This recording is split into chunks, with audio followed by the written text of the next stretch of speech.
Good morning, one and all. Welcome back. Today, I've got this Honda CBR1100 Super Blackbird. It belongs to a friend of mine.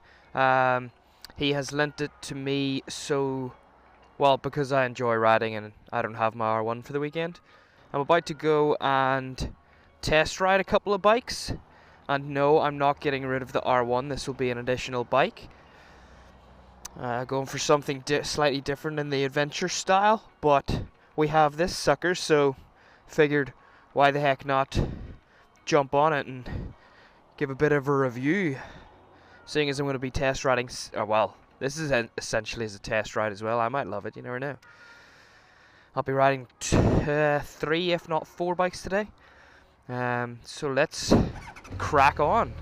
First things first, slinging my leg over it, it actually feels like the actual seat position might be slightly lower than the R1, but it's a big machine. This is quite large.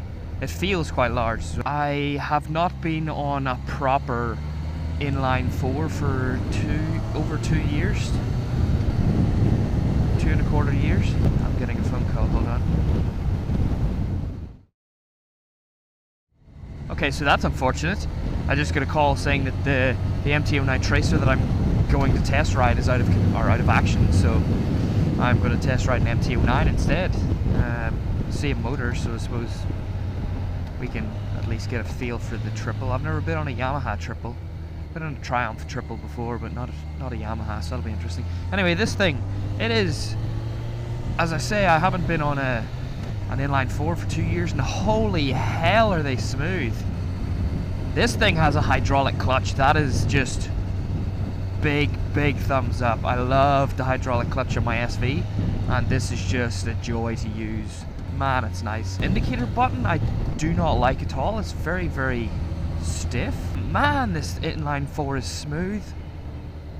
I don't even know what gear I'm in right now. I'm going round a roundabout at 40 k's an hour, but I'm pretty sure it's like 3rd. Then if you just wind it open, there's just like, it feels like no effort's being made. There's a lot of speed more than that was 3rd gear. There's a lot of speed more than I'm allowed to do, and it just did it so effortlessly. And it doesn't even feel like I'm doing that speed. What the hell? I know obviously the R1's an inline 4, but the crossplane crankshaft, that changes the characteristics so much. There we go, we'll just go cruise into a roundabout. 40 k's an hour, 3rd gear, smash that stiff indicator stock, wind her open, just casually, it's not snatchy, it's very, like, you wind it on, you can feel it start immediately, but it's just kind of, wow, it's so smooth. There's no rattle or down low chatter or, like on the R1 and then my SV especially, the V-twins, when you're down low and you just kind of open the throttle, you get the whole bike kind of rattles whilst it kind of like gets shaken into gear. You say let's go and it's kind of going oh give us a second, okay, let's go. So it kind of gives a rattle and a little bit of a delay, but this is slowly but surely, it just gradually increases the speed. Really big bike though. It actually feels quite kind of nimble. It feels a bit strange getting used to it to start with. It doesn't feel like it wants to tip in, it feels like it just wants to be upright all the time. Kind of have to force a little, but maybe the tire, I don't know if it's the tires, it feels like there's a step, like you're upright and then you lean a little and it doesn't, then all of a sudden bang, it's leaning. Instrument cluster's quite nice. Kind of retro, but the bike itself is old, so that's not a down point at all. I like all the information over here. You've got distance traveled, you've got trip A, distance traveled, you've got the odometer reading for everything, you've got the temperature, which is running a lot higher than the R1 does. The fuel gauge, I'm pretty sure there's a range on this somewhere. Where the hell did I get it? I don't know, I just pushed. And according to this, it's 5:44 p.m, but I can tell you for a fact it is not that time. It is 8:34 a.m. So that's incorrect. But not the bike's fault, it's okay.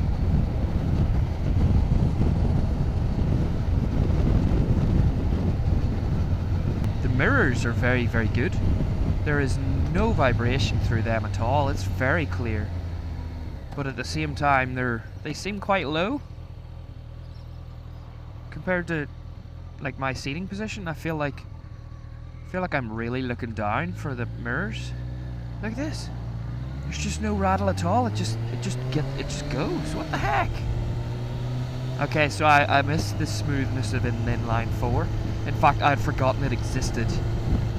I don't miss it, I forgot it had even existed. Really like this hydraulic clutch. That is so nice. Standard exhaust on this one, so it's quite quiet. Because inline 4s are a higher pitch than like the R1's crossplane or a V-twin, you can kind of tell. Like I'm only rolling around in top gear at like 3,000 RPM, but once it gets to about 4,000, I can feel the inline 4 characteristics. It sounds like it's under strain, but it isn't at all. Also, the tank on this thing must be monstrous, because this has done 186 kilometers and it's used half a tank, whilst 186 on the way I have been riding the R1, that is halfway into my reserve. I'm in 6th gear to 60 k's an hour and this thing just doesn't give a damn. It's just like, yep, cool beans, whatever. I can do that. It's so smooth. What the heck? I'm gobsmacked by how smooth this is. Obviously, I haven't been on an inline 4 in a long time. It's mind-boggling, but at the same time, does it take away from the theatre of the experience? This bike very, very much suits my friend, who's an older fella. Sorry, by older I mean like 40s, like not old, just older than me. But it's quite refined and sophisticated. It's real smooth, very large, wind protection's pretty damn good, feels big, but it's doing the job well. Like, it just kind of gets up and goes, and it goes about its business quite subtly, whilst my R1 is the complete and utter polar opposite. It's like a bull in a china shop. It arrives and you know it's arrived. It's here. It's here to just shit up. You'll know when the R1's around. Like that's what it's there for. When you're riding the R1, it wants you to know that it's in charge. It's got all of the capabilities that you could ever want. You can do whatever you want with it, and it's willing to go a level higher than you are. And this thing just kind of, it's very user-friendly, that's what it is. It's a lot more user-friendly, where if you rip the throttle on in this, because it's an inline 4, it goes, okay, yep, we'll do that. Gonna give you a couple of seconds to kick into gear, then it hits the rev range, then it goes nuts. But the R1 just goes bonkers from the... It's not snatchy by any means, but it's ready to go at all times. It's itching to get at it. Whereas this is a lot more refined. But I think for what I'm looking for, or somebody my age, this is too refined. I'm just a big kid. I'm not refined at all. I am the human version of my bike, where you know I'm there. Whenever I arrive, I'm loud, I'm in your face, I'm brash. It's just how I am. That's what my R1 is like, and it suits me down to the ground.